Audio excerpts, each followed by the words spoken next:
Kun raadiyoo sagalee Ameerikaati. Raadiyoon sagalee Ameerikaa wixataa hanga jimaataa. Kataan obbo Kumsaa maqaa Jaalmarroo jedhamuun beekaman adda bilisummaa uummata Tigraay yookaan Wahaat waliin waliigaltee tolfanne jedhan. Godina Arsii Lixaa Aanaalee Siraaroo Shaalaa keessatti namoonni kuma hedduutti lakkaa'aman sababa caamaatiin rakkoo beelaaf saaxilamanii jiru jechuudhaan jiraattonni tokko VOA'tti himan. Waajjirri hooggansa sodaa balaa godinichaas lakkoobsi namoota beela'anii 400 ol ta'a jedha. Kanneeniif kabroo sagantaa keenyarraa keessaa qabna dhaggeeffattoota keenya aga xumuraatti piroodiiseriin Tamsaasarraa Nugusuu Taamiree Tamsaasa intarneetiif miidiyaa hawaasummaa akka qindeessitu Mootigis Gammeeti oduuf gara bafqaaduuttan sin dabarsa. Ashama harka fuunee kanatti aansinee oduu har'aaf qabnu isiniif dhiyeessina. Hoogganaan gareen mootummaan Itoophiyaa shororkeessaatti ramadee Oneg Shanee jedhee waamu.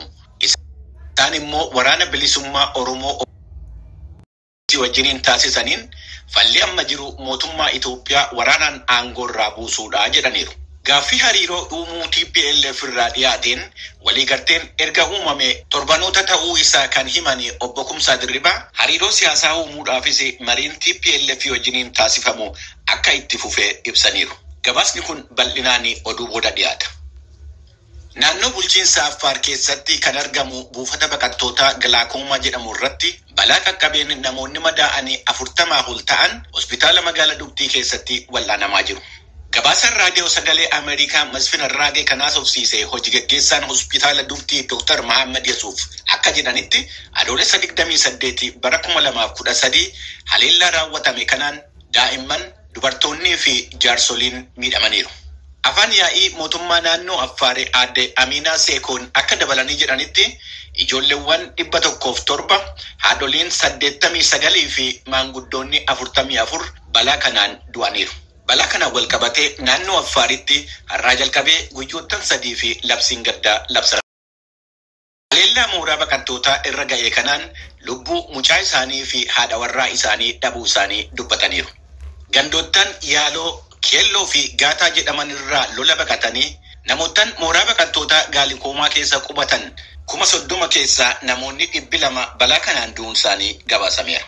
Dubbii himaan adda bilisummaa saba Tigraay yookaan TPLF Geetaachoo Raddaa fuula Tiwiitarii isaanii irratti ergaa dabarsaniiru jedhameen haleellaa Affaar keessatti mooraa baqattootaatii fi kuusaa midhaan gargaarsaa irratti raawwatame.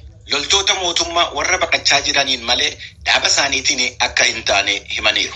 Koomishiniin mirga namummaa Itoophiyaa dhimmicha qorachaa akka jiru ibsuun isaa beekameera.